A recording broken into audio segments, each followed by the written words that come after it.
हिंदू धर्म में जब किसी का अंतिम संस्कार होता है तो उसे शमशान घाट ले जाया जाता है, जहां शरीर को जलाया जाता है।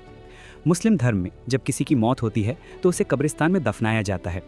क्रिश्चियनिटी में भी मोस्टली बरियल यानी दफनाने की ट्रेडिशन होती है। लेकिन एक ऐसी कम्युनिटी भी है जहां ना शरीर जलाया जाता है ना दफनाया जाता है, बल्कि शरीर को सीधा नेचर के हवाले कर दिया जाता है। इस रेयर और एंशिएंट सिस्टम का सेंटर होता है एक स्ट्रक्चर जिसे कहा जाता है टावर ऑफ साइलेंस। इस रिचुअल को स्काई बरियल या दाखमा प्रैक्टिस कहते हैं, जिसमें डेड बॉडी को टावर ऑफ साइलेंस में ओपन स्काई के नीचे रखा जाता है।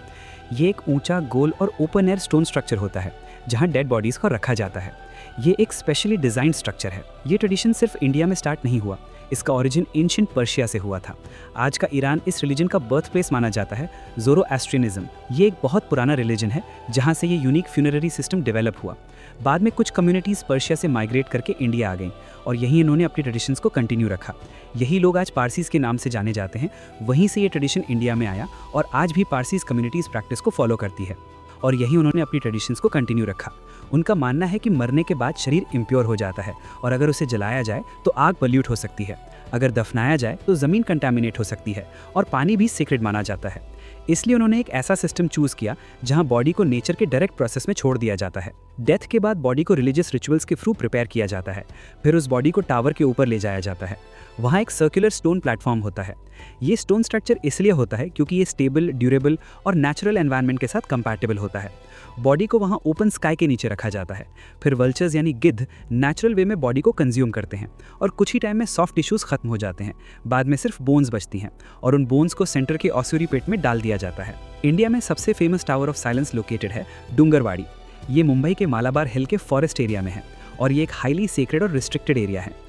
यहाँ सिर्फ पारसी कम्युनिटी के लोग ही एंट्री ले सकते हैं। टावर ऑफ साइलेंस का यूज़ आज के टाइम में पहले के कंपैरिजन में काफ़ी कम हो गया है। इसके पीछे सबसे बड़ा रीज़न है वल्चर्स की पॉपुलेशन का बहुत ज़्यादा कम हो जाना। पहले डेड बॉडीज़ का नेचुरल डिस्पोजल वल्चर्स के थ्रू होता था, लेकिन 1990s के बाद एक वेटनरी ड्रग डाइक्लोफिनेक और एनवायरमेंटल चेंजेस की वजह से वल्चर्स ऑलमोस्ट डिसअपियर हो गए। इस वजह से नेचुरल डिकम्पोजिशन सिस्टम डिस्टर्ब हो गया। दूसरा रीज़न है अर्बनाइजेशन। सिटीज़ जैसे मुंबई में स्पेस लिमिटेड हो गया है, फॉरेस्ट एरिया श्रिंक हो गए हैं और आइसोलेशन मेंटेन करना डिफिकल्ट हो गया है। तीसरा रीज़न है मॉडर्न टाइम के हाइजीन और एनवायरमेंटल रेगुलेशंस। इसलिए आजकल कुछ जगह सोलर रिफ्लेक्टर्स और मॉडर्न साइंटिफिक मेथड्स का यूज़ किया जा रहा है ताकि प्रोसेस नेचर के बैलेंस के साथ कंटिन्यू हो सके। हर धर्म इंसान के अंतिम सफ़र को अलग नज़र से देखता है। कहीं आग के थ्रू मोक्ष, कहीं मिट्टी में मिल जाना और कहीं नेचर के हवाले हो जाना। लेकिन एक सच सब में कॉमन है, इंसान यहाँ परमानेंट नहीं होता, सिर्फ सफ़र बदलता रहता है। अगर ये वीडियो आपको अच्छा लगा हो तो लाइक, शेयर और सब्सक्राइब ज़रूर करना और कमेंट में बताना कि आपको ये ट्रेडिशन कितना यूनिक लगा।